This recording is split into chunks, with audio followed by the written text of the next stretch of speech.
वक्रतुंड महाकाय सूर्यकोटि समप्रभ निर्विघ्नं कुरु मे देवो सर्वकार्ये सर्वदा। ओम गंग गणपते नमः। राधे राधे। आइए सुनते हैं फाल्गुन मास संकष्टी चतुर्थी व्रत कथा, पूजन विधि एवं महत्व। फाल्गुन कृष्ण की चतुर्थी तिथि को बहुत शुभ माना जाता है। फाल्गुन मास हिंदू वर्ष का अंतिम महीना होता है। भगवान श्री गणेश इस दिन पूजन, व्रत, पारण, मंत्र और कथा से विशेष प्रसन्न होते हैं। फाल्गुन मास में आने वाली चतुर्थी को सर्वार्थ सिद्धि के अलावा अमृत सिद्धि नामक शुभ योग भी बन रहा है। आइए जानते हैं श्री गणेश संकष्टी चतुर्थी की शुभ कथा। एक बार की बात है, एक आदर्श राजा का राज्य था। वह राजा अत्यंत धर्मात्मा थे। उनके राज्य में एक अत्यंत सज्जन ब्राह्मण थे। उनका नाम था विष्णु शर्मा। विष्णु शर्मा के 7 पुत्र थे। वे सातों अलग अलग रहते थे। विष्णु शर्मा की जब वृद्धावस्था आ गई तो उसने सब बहुओं से कहा, तुम सब गणेश चतुर्थी का व्रत किया करो। विष्णु शर्मा स्वयं भी इस व्रत को करते थे।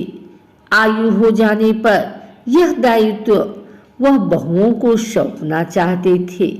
जब उन्होंने बहुओं से इस व्रत के लिए कहा तो बहुओं ने आज्ञा न मानकर उनका अपमान कर दिया। अंत में धर्मनिष्ठ छोटी बहू ने ससुर की बात मान ली।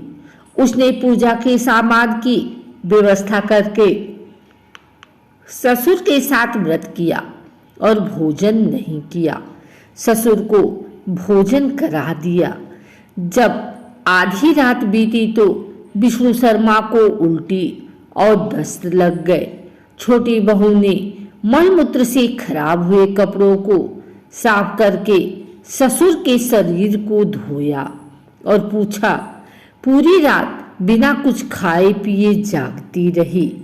व्रत के दौरान रात्रि में चंद्रोदय पर स्नान कर फिर से श्री गणेश की पूजा भी की, विधिवत पारण किया।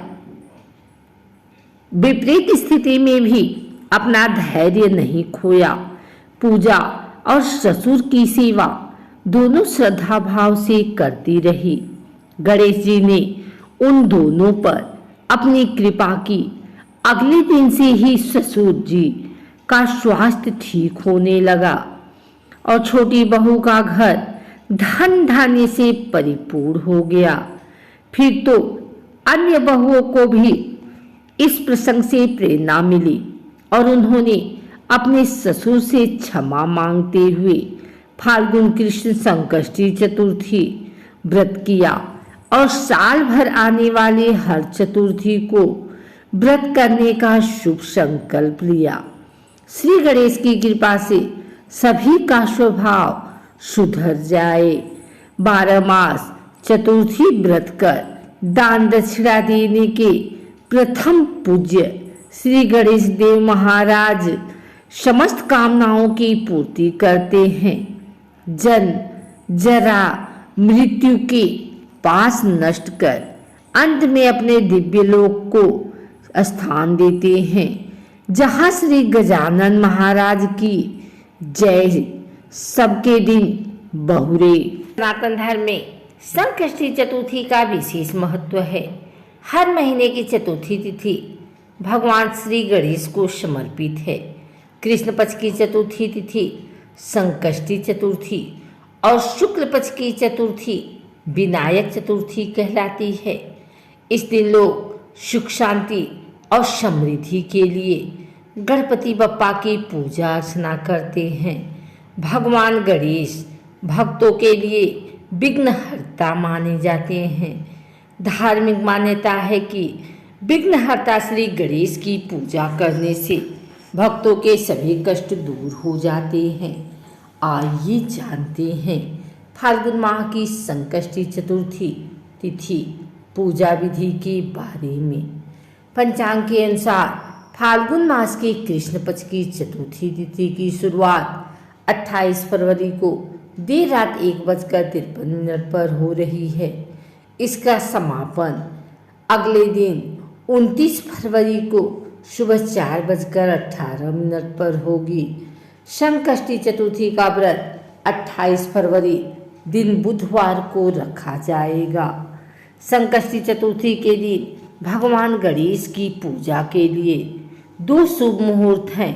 पहला शुभ मुहूर्त सुबह 6:48 से लेकर सुबह 9:41 तक, वहीं दूसरा मुहूर्त शाम 4:53 से लेकर शाम 6:20 तक है। इस दोनों मुहूर्त में भगवान गणेश जी की पूजा करना शुभ रहेगा। वहीं 28 फरवरी को चंद्रमा का उदय रात 9:42 पर होगा।